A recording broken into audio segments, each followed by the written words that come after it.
भुरग्यांनो, तुम्ही झाडां लायात हो पाठ शिकली. ह्या पाठांत जायत्या भाजयांची नांवां दिल्यांत.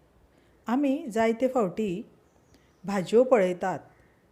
आमकां त्यो भाजयो खबरूय आसता, आमी खाल्लेल्यो आसता, पूण त्या भाजयांची नांवां मात आमकां खबर नासतात. हांगासर हांवें 11 भाजयांची नांवां बरयल्यात.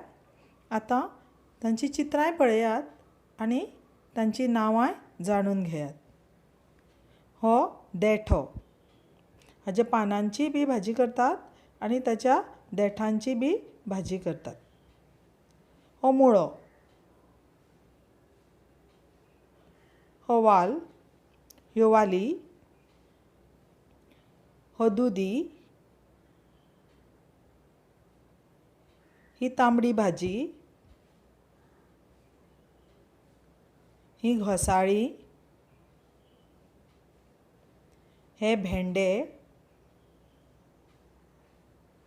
हो कोबी, हे गड्डे, हे आंकूर आनी हो पडवळ. पळयली न्ही तुमी भाजयांची नांवां? आतां शिकात आनी दुसरे फावटी बाजारांत वतकच नांवान ती भाजी विचारपाक शिकात. देव बरें करूं.